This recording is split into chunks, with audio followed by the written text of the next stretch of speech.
दोस्तों, enforcement directorate ED यानी प्रवर्तन निदेशालय बिहार में लालू यादव और उनके परिवार से लैंड फॉर जॉब यानी कि नौकरी के बदले ज़मीन लेने वाले घोटाले की जांच कर रहा है।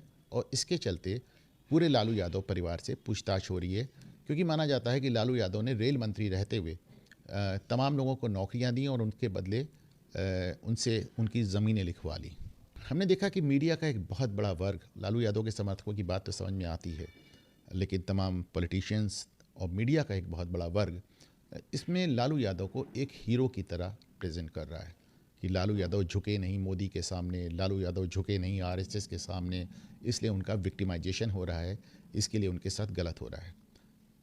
तो पहली बात तो मैं याद दिला दूं कि लालू यादव एक सज़ा याफ्ता मुजरिम है। ये उन लोगों में से नहीं है जो गिरफ्तार हो गए या जिन पे मुकदमा चल रहा है। इनको बाकायदा अदालत ने दोषी पाया है और सज़ा दी है। ये अपने स्वास्थ्य कारणों से ज़मानत पे छूट के आए हैं।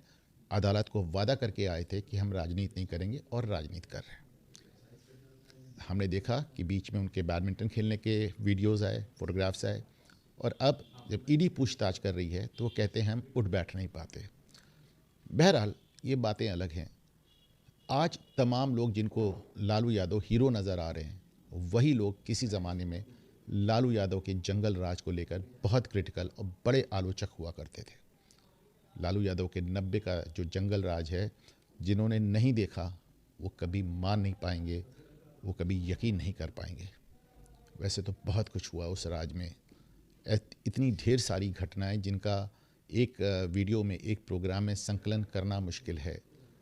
लेकिन एक घटना जो लालू यादव के जंगल राज को पूरे पर्सपेक्टिव में दिखाती है, दर्शाती है, मैं उसका जिक्र यहाँ कर रहा हूँ।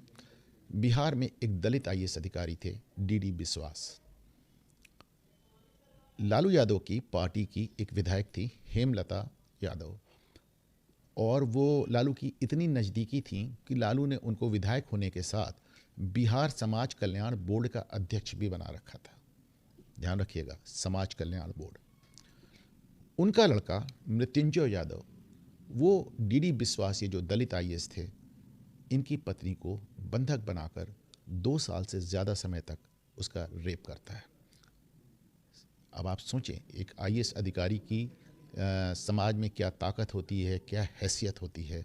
डायरेक्ट आईएएस अधिकारी की पत्नी के साथ ऐसा हुआ। उसका नाम चंपा विश्वास था। अच्छा, बात से चंपा की ही नहीं, इस 2 साल के दौरान मृत्युंजय यादव ने चंपा विश्वास की भतीजी से भी बलात्कार किया, उनकी 2 नौकरानियों से बलात्कार किया, और यहाँ तक कि चंपा की माँ पर भी हाथ डाल दिया। चंपा पुलिस को कंप्लेन करी, डीडी विश्वास इधर से उधर दौड़ते रहे। लालू यादव ने उनको सचिवालय में अटैच कर दिया, उनको ऐसे पद पे रखा कि उनको गाड़ी तक नहीं मिलती थी। उनको हर तरह से प्रताड़ित किया गया कि वो शिकायत को आगे ना ले जाएं।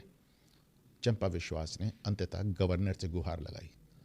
गवर्नर ने डायरेक्टर जनरल ऑफ पुलिस जो बिहार के थे, उनको आदेश दिया कि मामले की जांच करें। डीजीपी ने जांच करके कहा सारा मामला फर्जी है। उस वक्त भारतीय जनता पार्टी के जो नेता थे, सुशील कुमार मोदी, उन्होंने इस पर प्रेस कॉन्फ्रेंस करके हंगामा मचा दिया। गवर्नर ने फिर इसके बाद केंद्र सरकार को लिखा। केंद्र सरकार जब हरकत में आई तो 1997 में 1997 अंततः मृत्युंजय यादव और उनकी मां हेमलता यादव की गिरफ्तारी हुई। मुकदमा चला दोनों पे। मृत्युंजय यादव को 10 साल की और हेमलता यादव को 3 साल की सज़ा हुई। लेकिन कुछ ही साल सज़ा काटने के बाद पटना हाई कोर्ट ने इसको उस पूरे फैसले को ही पलट दिया और मृत्युंजय यादव बरी हो गया। बरी ही नहीं हो गया, इसके बाद मृत्युंजय यादव बिहार में डींगे मारता, इस बात को बहुत बोस्ट करता हुआ नजर आया कि साहब, मैंने तो आईएएस अधिकारी की बीबी को रखेल बना के रखा था।